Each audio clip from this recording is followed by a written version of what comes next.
এখন আমরা দেখব কিভাবে আমরা স্টক অ্যাডজাস্ট করতে পারি। তো প্রথমে থাকতেছে স্টক ট্রান্সফার। যদি আমাদের মাল্টিপল ব্রাঞ্চ থাকে, যে আমরা এক শপ থেকে আরেক শপে ট্রান্সফার করতে চাচ্ছি, তাহলে আমরা এটাকে ব্যবহার করব। যেমন আমি এই প্রোডাক্টটার ডিটেলসে যদি যাই, এইখানে আমার মেইন ব্রাঞ্চেই 15 পিস আছে। এখন আমি চাচ্ছি এইটার দেখা যাচ্ছে এখান থেকে 5টা আমি আমার শপ অনে পাঠাই দিব। তাহলে এখানে আমি প্রথমে সিলেক্ট করব, ডেট সিলেক্ট করতে পারবো, রেফারেন্স নাম্বার দিতে পারবো যদি আমাদের কোন রেফারেন্স নাম্বার থাকে। তাহলে এখানে কোথায় দিব আমরা, মেইন যে ব্রাঞ্চটা থাকবে সেটা থেকে শপ অনে, মেইন ব্রাঞ্চটা এখানে সিলেক্ট করলাম, কোথায় যাবে, শপ অনে যাবে। এরপরে কোন প্রোডাক্টটা, এখানে আমি প্রোডাক্ট সার্চ দিলাম। তো এখানে দেখাচ্ছে অ্যাভেলেবেল স্টক হচ্ছে 15টা আছে। তো আমি এখান থেকে দেখাচ্ছে 5 সিলেক্ট করলাম, দিয়ে এখানে অ্যাড করলাম। করার পরে এখানে দেখাচ্ছে আবার এটা দেখাচ্ছে যে ঠিক আছে কিনা। আমি চাইলে এখানে একসাথে মাল্টিপল প্রোডাক্টেরও স্টক ট্রান্সফার করতে পারবো। এখানে আমি চাইলে আরো একটা প্রোডাক্ট অ্যাড করে আরো একটা প্রোডাক্ট এখানে ট্রান্সফারে দিতে পারবো। তো এইখানে সবগুলো অ্যাড হবে। আমি চাইলে এখান থেকে আবার রিমুভ করতে পারবো। তো আমি এখানে এখন যদি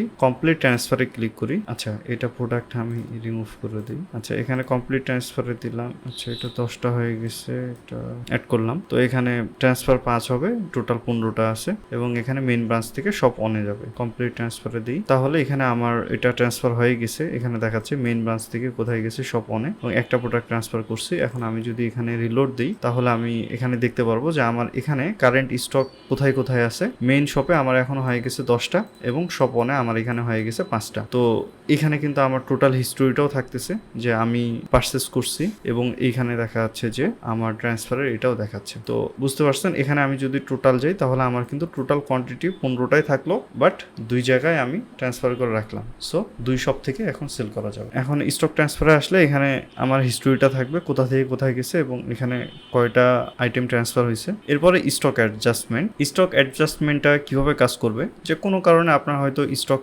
বেশি অ্যাড হয়ে গেছে, অথবা আপনার কোনো জায়গায় দেখা যাচ্ছে স্টক অ্যাড করা দরকার, যেটা হয়তো আপনি পারচেস ছাড়াই করতে চাচ্ছেন, অথবা দেখা যাচ্ছে আপনার ম্যানুয়ালি অ্যাডজাস্ট করা দরকার, সেক্ষেত্রে আপনি এটা করতে পারবেন। তো এটার ক্ষেত্রে আমরা এই টি শার্টটার ক্ষেত্রে করি, তাহলে আমরা ইজিলি বুঝতে পারবো। তো আমি যদি এখানে কোথায় অ্যাড করব, মেইন ব্রাঞ্চে, এবং স্টক কী হবে, স্টক কারেকশন। যেমন এখানে আপনার এক্সপায়ার হইতে পারে, লস্ট হইতে পারে, অথবা ওপেনিং স্টক আপনি অ্যাড করতে চাচ্ছেন পরবর্তীতে, যে আপনি প্রোডাক্ট অ্যাড করার সময় স্টক অ্যাড করেন নাই কিন্তু পরবর্তীতে করতে চাচ্ছেন। তো আমি দেখা যাচ্ছে যে এখানে ওপেনিং স্টক হিসেবে সিলেক্ট করলাম কোন রিজনে আমি অ্যাড করতেছি। তো এখানে আমি টি শার্টটা সিলেক্ট করব।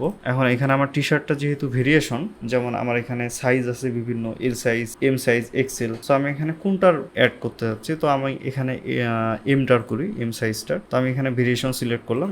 এরপরে আমি কি এখানে রিমুভ করব নাকি অ্যাড করব, তো আমি এখানে রিমুভ করব। তো আমি এখানে দেখা যাচ্ছে যে 100 পিস দিলাম, দিয়ে এটাকে অ্যাড দিলাম। তাহলে আমার এখানে চলে আসবে যে আমি T shirt M size 100 piece কি করতেছি, অ্যাড করতেছি। এরপর আমি যদি এখানে সেভ দিই, তাহলে আমার এটা সেভ হয়ে যাবে। এখন আমি যদি এই প্রোডাক্টটার ডিটেলসে যাই, তাহলে আমি কিন্তু এখানে দেখতে পারবো যে আমার মেইন ব্রাঞ্চে এখানে 100 পিস প্রোডাক্ট কিন্তু অ্যাভেলেবেল আছে। এবং আমি যদি সেলের জন্য যাই, তাহলে সেখানেও আমি দেখতে পারবো যে আমার এই সাইজের প্রোডাক্ট 100 পিস অ্যাভেলেবেল আছে। এখন আমার যদি আরো প্রয়োজন হয়, যেমন আমি একসাথে যদি সবগুলা সাইজের জন্য স্টক অ্যাড করি, তাহলে আমি সেটাও করতে পারবো। আমি এখানে মেইন ব্রাঞ্চেই দিলাম স্টক, ওপেনিং স্টক। আমি এখানে টি শার্টটাকে সিলেক্ট করলাম, এবং দেখা যাচ্ছে এই তিনটার নাই, আমি এই তিনটার জন্য অ্যাড করি। এর সাইজের জন্য এখানে অ্যাড করি, এটার জন্য আমি এখানে 100 পিস অ্যাড করলাম। এরপরে আবার দিয়ে দেখা যাচ্ছে যে এক্সেল, এইটার জন্য দেখা যাচ্ছে যে 100 পিস দিলাম। এখানে ডাবল এক্সেল, এইটার জন্য 100 পিস দিলাম। দিয়ে এখানে আমি যদি সেভ অ্যাডজাস্টমেন্টে ক্লিক করি, তাহলে দেখা যাচ্ছে এটা পুরোটাই অ্যাড হয়ে যাবে। এখানে টোটাল 300 পিস অ্যাড হয়েছে। এখন যদি আমি এখানে রিলোড দিই, তাহলে দেখবো যে আমার এখানে স্টক